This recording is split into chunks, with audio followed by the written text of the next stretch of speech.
Assalamualaikum warahmatullahi wabarakatuh. Anak-anak, pada kesempatan kali ini, marilah kita belajar tentang sholat sebagai kewajiban kita. Nah, terlebih dahulu perhatikan poin-poin berikut ini. Pertama, kita memahami makna sholat sebagai wujud dari pemahaman Quran surat Al-Kautsar. Kemudian selanjutnya menunjukkan contoh makna sholat sebagai wujud dari pemahaman Quran surat Al-Kautsar. Lalu kita juga dituntut untuk memahami hikmah ibadah sholat melalui pengamatan dan pengalaman di rumah dan di sekolah. Sebelumnya, marilah kita membaca doa terlebih dahulu. A'udzubillahi minasyaitonirrajim. Bismillahirrahmanirrahim. Rabbi zidni ilma warzuqni fahma. Perhatikan terjemahan Quran surat Al-Kautsar berikut ini. Sungguh kami telah memberimu, Muhammad, nikmat yang banyak. Maka laksanakanlah sholat karena Tuhanmu, dan berkurbanlah sebagai ibadah dan mendekatkan diri kepada Allah. Sungguh, orang-orang yang membencimu, dialah yang terputus dari rahmat Allah. Nah, Quran surat Al-Kautsar ini membahas bahwa Allah Subhanahu wa Ta'ala telah memberikan nikmat yang banyak. Maka laksanakanlah sholat karena Allah Subhanahu wa Ta'ala, ikhlas karena Allah Subhanahu wa Ta'ala, dan juga berkurbanlah. Sholat secara bahasa artinya berdoa, sementara secara istilah artinya gerakan ibadah yang dimulai dengan takbir dan diakhiri dengan salam. Nah, melaksanakan sholat berarti menyembah Allah Subhanahu wa Ta'ala, berdoa, memohon ampun, dan bersyukur kepada Allah Subhanahu wa Ta'ala. Seperti yang dijelaskan dalam salah satu hadis berikut ini.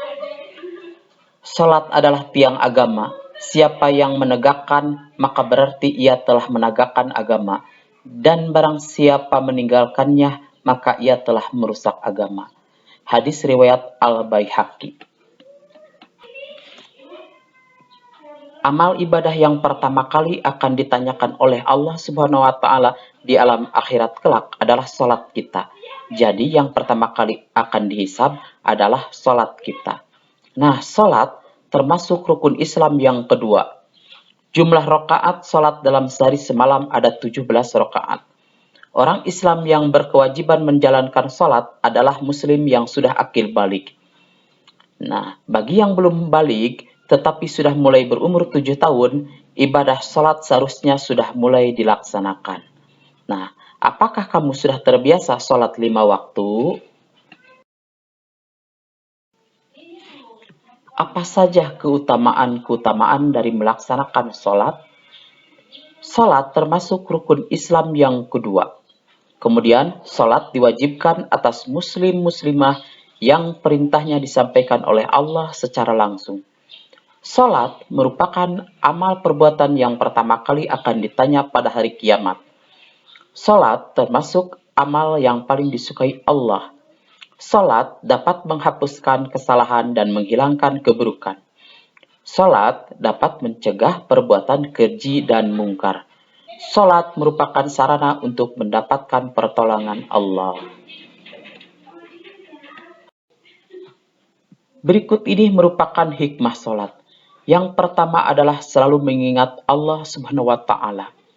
Jadi orang yang rajin melaksanakan salat akan banyak mengingat Allah Subhanahu wa Ta'ala. Kemudian, salat merupakan sarana untuk mendekatkan diri kepada Allah Subhanahu wa Ta'ala. Dengan salat, kita akan ingat akan dekat dengan Allah Subhanahu wa Ta'ala. Orang yang salat tepat waktu selalu menggunakan waktunya dengan baik sehingga dia terbiasa disiplin waktu. Syarat sah salat harus bersuci. Orang yang salat hidupnya selalu bersih karena dia kerap bersuci. Salat memiliki rukun yang tertib urutannya. Salat mengajarkan agar hidup tertib dan teratur. Setiap orang memiliki derajat yang sama, artinya hidup harus rendah hati. Salat diakhiri dengan salam, mendoakan orang di sekitar kita diberikan keselamatan dan keberkahan dari Allah Subhanahu wa Ta'ala.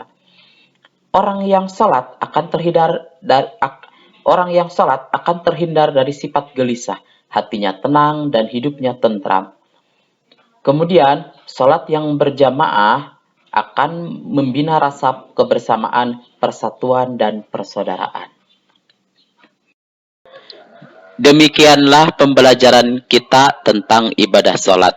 Semoga kita termasuk orang yang selalu menjaga sholat. Sekian, Assalamualaikum warahmatullahi wabarakatuh.